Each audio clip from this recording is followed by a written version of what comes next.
तो गाइज मैं Sunil Pareek Indian tech classes में आपका हार्दिक स्वागत करता हूं।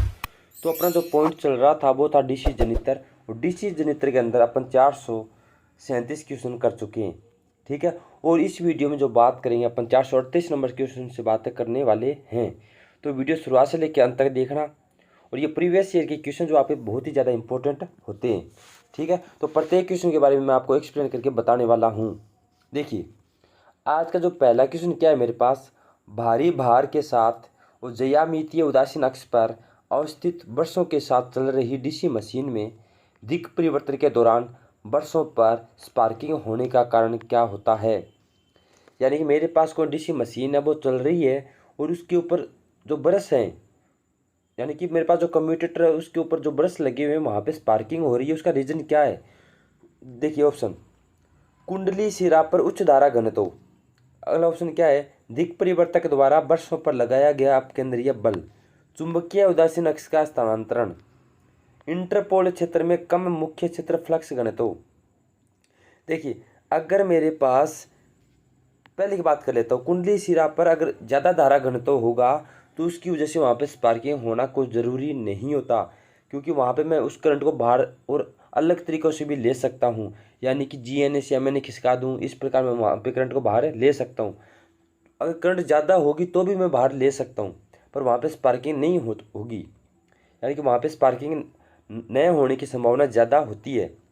तो ये ऑप्शन तो नहीं होगा इसका। अगले की बात करता हूँ, अगर वहाँ पे अपकेंद्रीय बल लगेगा तो मेरे पास जो कम्यूटेटर होगा तो वो बाहर उखड़ के आ जाएगा। तो यहाँ पे स्पार्किंग से कोई मतलब लेना देना इसका नहीं है।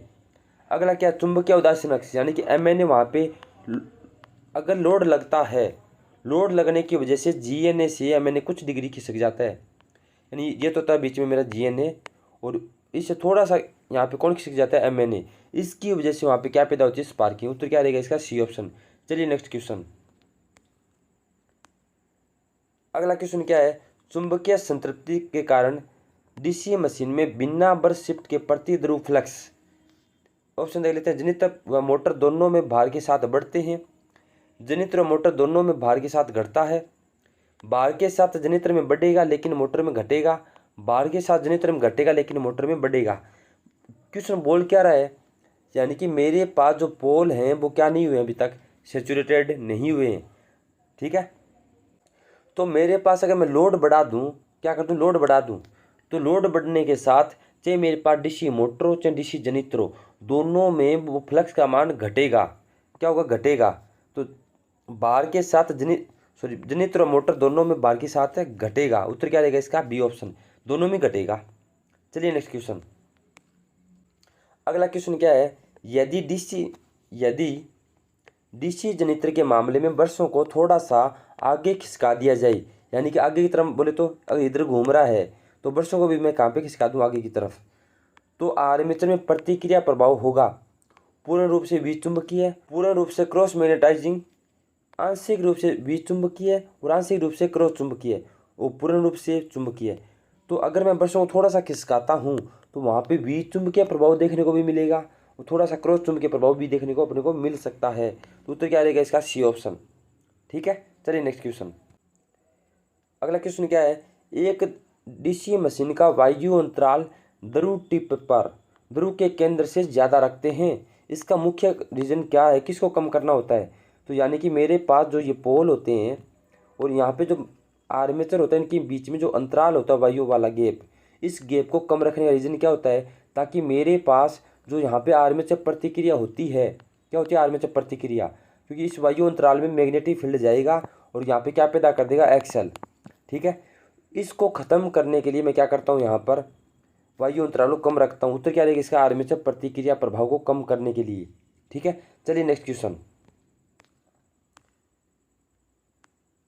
अगला क्वेश्चन क्या है मेरे पास? डीसी मशीन में दिक् परिवर्तक एक प्रक्रिया के रूप में समझाया जा सकता है। यानी दिक् परिवर्तक किसे कहते हैं?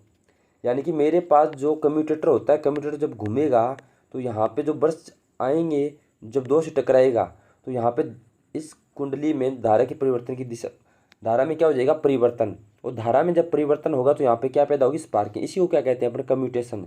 यानी कि पहले ऑप्शन पढ़ लेते हैं। देखिए, जिससे चुंबकीय क्षेत्र स्थापित होता है, तो चुंबकीय क्षेत्र स्थापित होना फ्लैशिंग कहलाता है, ना कि ये वाली चीज़ कहलाती है, कम्यूटेशन नहीं कहलाता।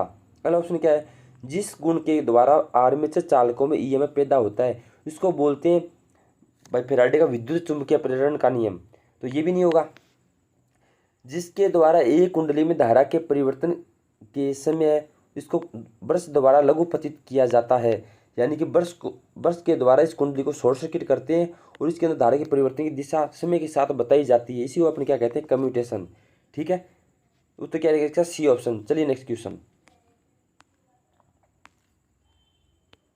अगला क्वेश्चन क्या है मेरे पास, दिक् परिवर्तक के अंतर्गत आए कुंडली में धारा दिक् परिवर्तन काल के अंत तक पूर्ण विपरीत नहीं हो पाती, इसका कारण क्या होता है। यानी मेरे पास जो कुंडली शॉर्ट सर्किट हुई थी किसकी वजह से, कम्यूटेशन की वजह से। यानी एक यहाँ पे मेरे पास कम्यूटेटर थे और यहाँ पे क्या लग गया था, कार्बन ब्रश। जो यहाँ पे कुंडली शॉर्ट सर्किट हुई थी यहाँ पे पूर्ण रूप से धारा की दिशा चेंज नहीं हो पाती, इसकी वजह से यहाँ पे क्या पैदा होती है, स्पार्किंग। और ये धारा की दिशा पूरी परिवर्तन हो नहीं पाती, इसका रीजन क्या है, इसका रीजन रहता है मेरे पास कुंडली में प्रेरित प्रतिघात वोल्टेज। क्या रहेगा इसका रीजन, यानी जो यहाँ पे एक्सल पैदा होता है वो आर की अपेक्षा ज़्यादा होता है। ठीक है, आर के अपेक्षा क्या रहेगा, ज़्यादा एक्सल। अब एक्सल ज़्यादा पैदा होगा तो धारा के परिवर्तनों का क्या करता है, एक्सल विरोध करता है। तो विरोध करेगा तो धारा परिवर्तन हो नहीं पाएगी ढंग से और यहाँ पे क्या पैदा हो जाएगी, स्पार्किंग। उत्तर क्या रहेगा इसका, ए ऑप्शन। चलिए नेक्स्ट क्वेश्चन। क्वेश्चन क्या है, अंडर दिक् परिवर्तन का परिणाम होता है, यानी दिक् परिवर्तन कम्यूटेशन 3 प्रकार का होता है। एक होता है ओवर, एक होता है अंडर और एक होता है मेरे पास स्मूथ कम्यूटेशन। 3 प्रकार का कम्यूटेशन मेरे पास होता है। ये कौन सी बात कर रहा है, अंडर की। तो ब्रश के मध्य पर स्पूलिंग पैदा होगी, ब्रश के अग्रगामी सिरा पर स्पूलिंग होगी, ब्रश के अनुगामी या ट्रेंडिंग सिरा पर क्या होगी, स्पूलिंग। यहाँ पे स्पूलिंग नहीं होगी। तो स्पूलिंग नहीं होती उसको तो कहते हैं अपन स्मूथ कम्यूटेशन। ओवर कम्यूटेशन कहते हैं जहाँ पे ज़्यादा स्पार्किंग होगी। और अंडर वाला क्या होगा, ब्रश के अनुगामी यानी ट्रेनिंग टिप के ऊपर क्या पैदा होगी, स्पार्किंग पैदा होगी। उत्तर क्या रहेगा इसका, सी ऑप्शन। ब्रश के अनुगामी सिरा पर स्पार्किंग पैदा होगी, इसको अपन क्या कहते हैं, अंडर कम्यूटेशन कहते हैं। चलिए नेक्स्ट। अगला क्वेश्चन क्या है, एक डीसी शंट जनरेटर भार पर काम कर रहा है, ब्रशों को घूर्णन की दिशा में आगे बढ़ा दिया जाए तो इसके परिणाम स्वरूप दिक् परिवर्तन होगा। यानी मेरे पास जनरेटर घूम रहा है और घूमने की दिशा में मैंने ब्रशों को क्या कर दिया, थोड़ा सा खिसका दिया, तो इसका जो आउटपुट मिलेगा अपने किस प्रकार मिलेगा। देखिए ऑप्शन देख लेते हैं।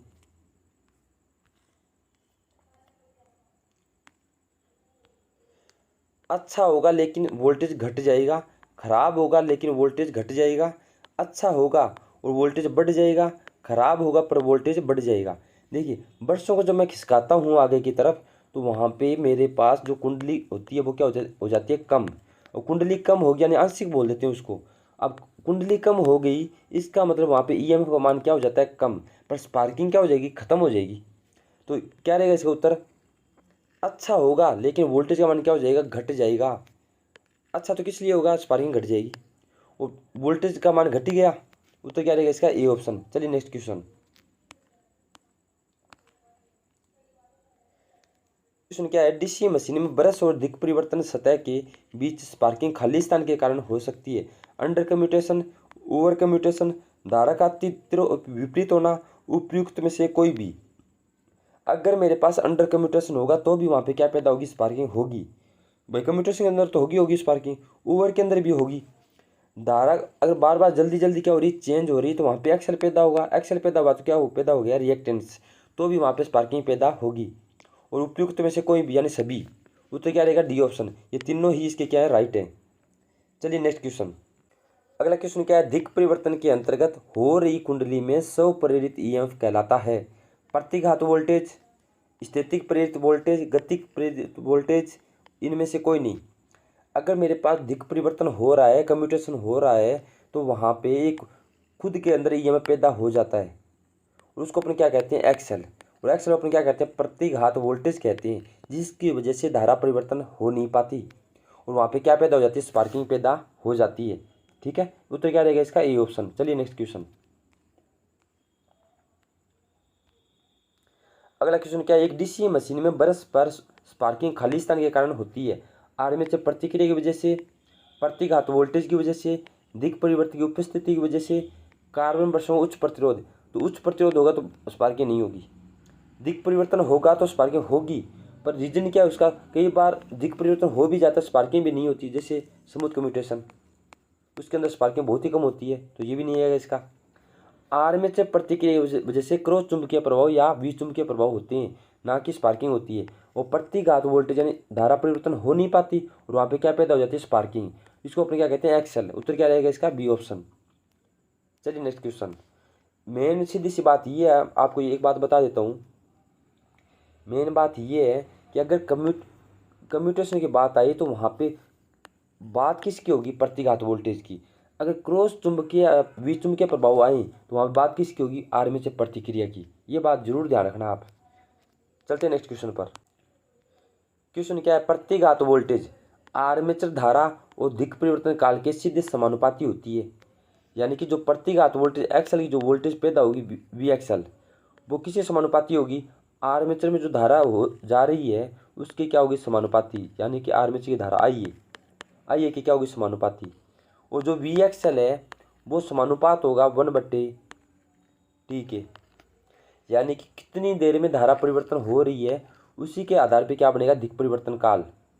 ठीक है, इसके विलोमानुपात होगा। ये ज़्यादा हो गया दिक् परिवर्तन काल तो एक्सएल का मान क्या हो जाएगा, कम हो जाएगा। ठीक, इसके क्या रहेगा, विलोमानुपात। तो ऑप्शन देख लेते हैं, उत्तर क्या रहेगा, सी ऑप्शन। आर्मेचर धारा के सीधे समानुपाती में होगा, पर दिक् परिवर्तन काल के क्या होगा, विलोमानुपाती। तो इसको भी ध्यान रखना आप। इसके न्यूमेरिकल क्वेश्चन भी आते हैं, अपने करेंगे जब अपने आगे आएंगे क्वेश्चन, अपने करेंगे सॉल्यूशन, तो ध्यान रखिएगा आप। चलिए नेक्स्ट क्वेश्चन। यदि आर्मेचर धारा अपने पहले मान का दोगुना बढ़ जाता है और दिक् परिवर्तन का समय आधा हो जाता है तो प्रतिघात वोल्टेज कितना परिवर्तित होगा। अभी मैंने बताया कि धारा वी एक्सएल किसके समानुपाती होगा, आई ए के। अगर आई ए का क्या हो गया यहाँ पे दोगुना, तो वी जो यहाँ पे प्रतिघात वोल्टेज है वो भी क्या हो जाएगी, दोगुनी हो जाएगी। ठीक है, और वी एक्सएल समानुपाती किसके होता है, 1/T के, दिक् परिवर्तन काल, टीसी बोलते हैं इसको। अगर ये आधा हो गया तो ये क्या हो जाएगा, दोगुना। तो दोगुना बढ़ गया तो 2 × 2 कितना हो गया, 4। तो कितना हो जाएगा उत्तर, 4 गुना बढ़ जाएगा। चलिए नेक्स्ट क्वेश्चन।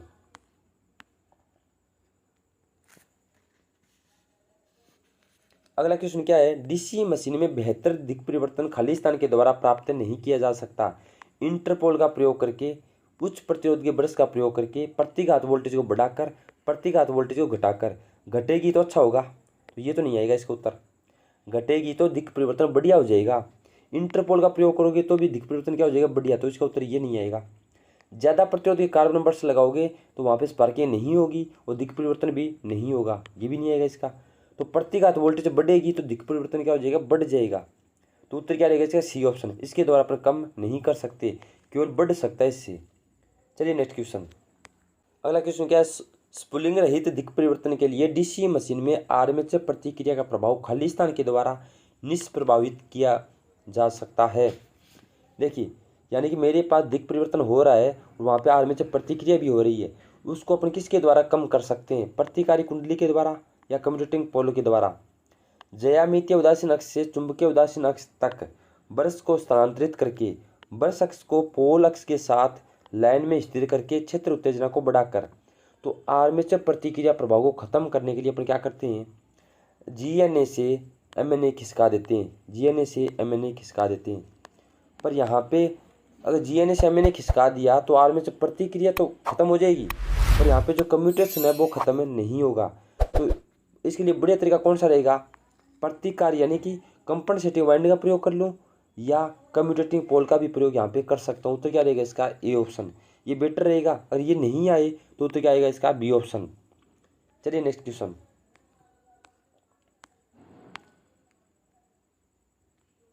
अगला क्वेश्चन क्या है, डीसी मशीन में अंतर्ध्रुव शंकु के आकार का होता है। यानी कि मेरे पास जो पोल बनाए जाते हैं वो पोल किस प्रकार के होते हैं, तो शंकु के आकार के होते हैं, इस प्रकार के। आगे से यहाँ से किस प्रकार के, इस प्रकार की। यहाँ से कभी भी ऐसे ऐसे पोल नहीं बनाते, इस प्रकार बनाते हैं। इसका रीजन क्या है, इसका रीजन है ताकि जो मेरे पास पोल है, क्या है, इंटरपोल, वो संतृप्त नहीं हो जाए। तो क्या रहेगा, बी ऑप्शन।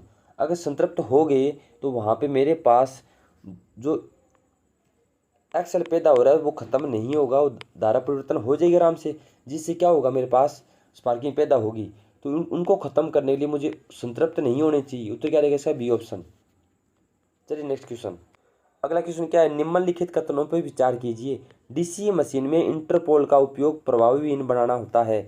यानी कि मेरे पास इंटरपोल क्यों लगाते हैं अपन, प्रतिघात वोल्टेज को कम करने के लिए।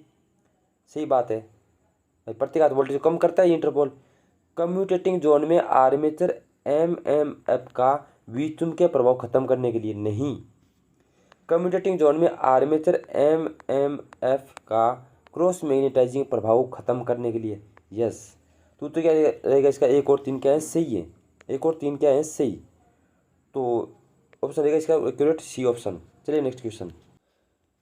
देखिए क्वेश्चन, निम्नलिखित में कौन सा डीसी मशीन में इंटरपोल के संबंध में सही है। इंटरपोल ध्रुव क्षेत्र में आर्मेचर प्रतिक्रिया प्रभाव कम करते हैं। ठीक है, कुंडली का आर्मेचर के साथ सीरीज में संयोजित होती है, यानी इंटरपोल सीरीज में जुड़े होते हैं। इंटरपोल मुख्य ध्रुव के समान आयाम के होते हैं। पहली बात बता देता हूँ, इंटरपोल आर्मेचर प्रतिक्रिया को कम करते हैं, सही बात है, कम करते हैं। आर्मेचर के साथ सीरीज में भी जुड़े होते हैं। इंटरपोल मुख्य ध्रुव यानी मेन जो पोल होते हैं उन्हीं के समान क्या बनाते हैं, वोल्टेज। गलत बात है, फ्लक्स उनके समान नहीं बनाते। छोटी होती है तो कम बढ़ाएंगे। तो ये तो क्या है इसका गलत, दो क्या है इसके सही, एक और दो सही है। ऑप्शन देख लेते हैं एक बार, देख लेते हैं। अगला क्वेश्चन क्या है, एक डीसी मशीन में प्रतिकारी यानी कंपनसेटिंग वाइंडिंग कहाँ पे लगी होती है। आर्मेचर प्रतिक्रिया क्षतिपूर्ति के लिए आर्मेचर स्लॉट में होती है, नहीं। आर्मेचर के स्लॉट में नहीं होती, पर आर्मेचर सीरीज में जरूर होती है। वो लगी कहाँ पे होगी, पोल शू के ऊपर। अलग क्या, दिक् परिवर्तन बेहतर करने के लिए कम्यूटेटिंग ध्रुव पर स्थित होती है। कम्यूटेटिंग ध्रुव पर केवल कम्यूटेशन वाइंडिंग होती है, यानी उसको इंटरपोल वाइंडिंग कहते हैं। तो ये भी नहीं होगा। दिक् परिवर्तन की सतह पर फ्लैश ओवर से बचने के लिए ध्रुव नाल पे स्थित होती है, यानी कि जो मेरे पास पोल शू होती है उनके ऊपर कौन लगी होती है, कम्यूटेशन वाइंडिंग लगी होती है, कंपनसेटिंग वाइंडिंग। उत्तर क्या रहेगा इसका, सी ऑप्शन। चलिए नेक्स्ट क्वेश्चन। अगला क्वेश्चन क्या है, इंटरपोल की ध्रुवता होती है, आगे आने वाले पोल के समान होती है और पीछे वाले की विपरीत होती है। ठीक है, जनित्र की अवस्था में आगे के ध्रुव मुख्य ध्रुव के समान होती है, सही बात है। मोटर के मामले में आगे के मुख्य ध्रुव के समान होती है। मोटर की अवस्था के भी मुख्य ध्रुव के समान होती है, ए और सी दोनों। तो जनित्र के अंदर आगे आने वाले पोल के समान होगी और मोटर में पीछे वाले पोल के क्या होगी, समान। उत्तर क्या रहेगा इसका, डी ऑप्शन। मोटर के जनित्र और मोटर एक दूसरे की उल्टी होती है, रिवर्स होते हैं। तो याद रखना, जनित्र में आगे आने वाले पोल की क्या होगी, समान, और मोटर में पीछे वाले पोल की क्या होगी, समान। उत्तर क्या रहेगा इसका, डी ऑप्शन। चलिए नेक्स्ट क्वेश्चन। देखिए, डीसी मशीन में इंटरपोल के अंतर्गत वायु अंतराल क्षेत्र ध्रुव की खालिस्तान होता है। यानी कि मेरे पास जो इंटरपोल है उनके अंदर जो वायु अंतराल होता है मेन पोल के पीछे क्या होता है, ज़्यादा होता है, क्योंकि इंटरपोल क्या होते हैं, छोटे। ये तो हो गए मेरे पास मेन पोल इस प्रकार, और इंटरपोल होंगे छोटे छोटे यहाँ पे। तो यहाँ पे गैप क्या रहता है, ज़्यादा, और यहाँ पे गैप क्या रहेगा, कम। इसका मतलब वायु अंतराल क्या रहता है, ज़्यादा रहता है, अपेक्षा अधिक होता है। उत्तर क्या रहेगा इसका, बी ऑप्शन। चलिए नेक्स्ट क्वेश्चन। अगला क्वेश्चन क्या है, एक डीसी मशीन में इंटरपोल और प्रतिकारी कुंडली दोनों साथ प्रदान की गई है। आर्मेचर परिपथ के सापेक्ष में ये दोनों कुंडलियां खालिस्तान में होंगी। देखिए, इंटरपोल वाइंडिंग और प्रतिकारी कुंडली दोनों ही आर्मेचर सीरीज में जुड़ी होती हैं। इसका मतलब दोनों क्या रहेंगी, आर्मेचर सीरीज में रहेगी। तो क्या रहेगा, सीरीज। क्या रहेगा, सीरीज। सोचने की बात नहीं है आपको। चलिए नेक्स्ट क्वेश्चन। अगला क्वेश्चन क्या, डीसी जनित्र के चुंबकीय परिपथ में फ्लक्स की स्थापना के लिए आवश्यक एमएमएफ क्षेत्र कुंडली को खालिस्तान के माध्यम से उत्तेजना के द्वारा प्राप्त किया जा सकता है। कोई अलग स्रोत के द्वारा, खुद जनित्र के द्वारा, उपरोक्त विधियों में कोई भी। देखिए, मेरे पास कौन सी वाइंडिंग की बात कर रहा है, ये क्षेत्र कुंडली की, यानी फील्ड की वाइंडिंग की बात कर रहा है। फील्ड वाइंडिंग को किसके द्वारा उत्तेजित कर सकता हूँ, अलग से भी कर सकता हूँ, सेपरेटली के अंदर अलग से करता हूँ, खुद के द्वारा भी कर सकता हूँ, 100 वाले के अंदर खुद के द्वारा करता हूँ। इसका मतलब इन दोनों के द्वारा की जा सकती है। तो उत्तर क्या रहेगा, सी ऑप्शन। चलिए नेक्स्ट क्वेश्चन। अगला क्वेश्चन क्या, अलग से उत्तेजित डीसी जनित्र में क्षेत्र संयोजित होता है। अलग से हो रहा है, यानी कि जो मेरे पास फील्ड होगा वो किसी भारी स्रोत से क्या होगा, जुड़ा हुआ होगा। वो तो क्या रहेगा, इसका सी ऑप्शन। सोचने की बात नहीं है, तो सिंपल क्वेश्चन आपको आता भी होगा। तो ये वाला वीडियो अपना यहीं तक रहेगा और बचे हुए क्वेश्चन के बारे में अपना अगले वाली वीडियो में बातें करेंगे। तो ये वाला वीडियो अगर आपने पूरा देखा है तो वीडियो अच्छा लगा होगा, और वीडियो अच्छा लगा तो लाइक जरूर करना, शेयर करना, और साथ ही हमारे चैनल को भी सब्सक्राइब कर लेना। तो मिलते हैं नेक्स्ट वीडियो में कुछ नए क्वेश्चन के साथ, तब तक के लिए बाय।